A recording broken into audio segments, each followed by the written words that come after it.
पिओली भाइ मलाई भन्दै थियो होलीमा अरे होलीमा मेरो दिल बस्यो कान्छीको मिठो अलिकति मात्र लगाइदिन्छु क्या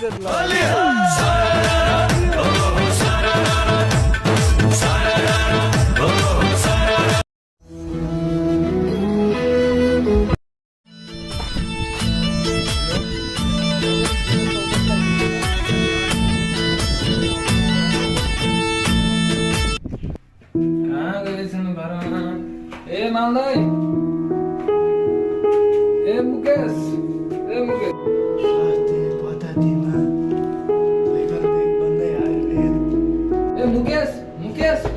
कहाँ छ यो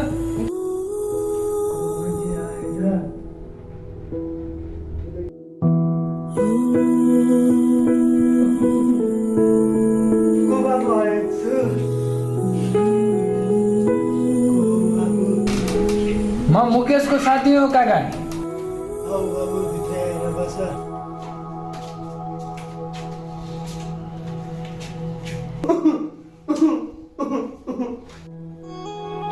काका मुकेश खै कहाँ गएको छ त्यो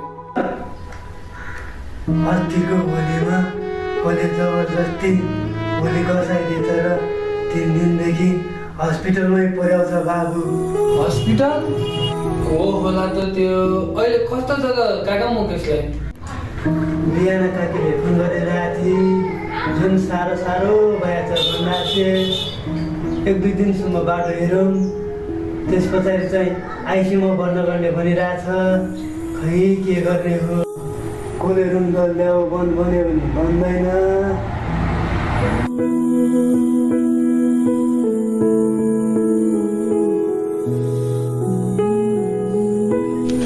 तरिका यार विनोदलाई फोन गर्नु पर्यो यार विनोदलाई फोन गर्नु पर्यो एउटा साथीको ज्यान गयो यार कस्तो हेलो विनोद एउटा साथीको ज्यान गयो यार हो मैले होलीको सौदा के गर्ने हो अब मलाई त पुलिसले लग्छ होला विनोद के हो विनोद अस्ति हामीले त्यहाँ बारी होली खसाएको त त्यो मान्छे मरेछ त ला हो त्यो कुरा त गाउँले थाहा पाइन्छ नि कस्तो यार गाउँले थाहा भयो अब त पुलिसले लग्छ यार भागौँ साला हत्यारा जनमाराहरू कहाँ छन्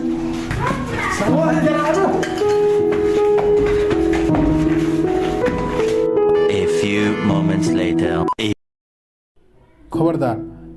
आज जसरी भए पनि भन हेर तिमीले त्यस किशोरमाथि किन जबरजस्तीकरण गर्यौ आज तिमीहरू जस्ता अपराधीले गर्दा यहाँ कयौँ मानिसको ज्यान गएको हुन्छ र जान पनि सक्छ सर हामीबाट बोल्दै हो यस विषयमा हामीलाई के कुरा थाहा थिएन आउँदा पुस्ताहरूलाई थाहा होस् भन्नाले हामीलाई के कुराको जानकारी दिनुहोस् ल सुन बाबुहरू कसैले उसको इच्छा विपरीत रङ लगाउनु सरासर रूपमा यो गैर कानुनी रूपमा अपराध हो त्यसैले होलीको नाममा कोही कसैलाई जबरजस्ती र हिंसात्मक दुर्व्यवहार जस्ता गतिविधि गर्न स्वीकार्य छैन त्यसैले अब हेर बाबुहरू तिमीहरूले नेपाल सरकारको कानुन उल्लङ्घन गरे बमोजिम भोग्नुपर्ने समस्याहरू अथवा सजायहरू के छन् त भन्दा नेपाल प्रहरीका अनुसार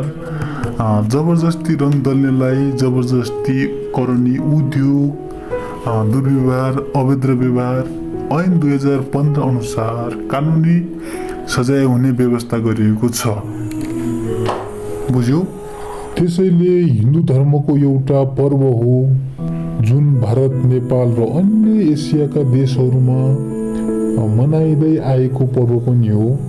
यस पर्वको धार्मिक सांस्कृतिक र सामाजिक महत्त्व छ तर पछिल्लो समयमा जबरजस्ती रङ दल्ने र गलत अभ्यासले यसलाई विकृति बनाएको छ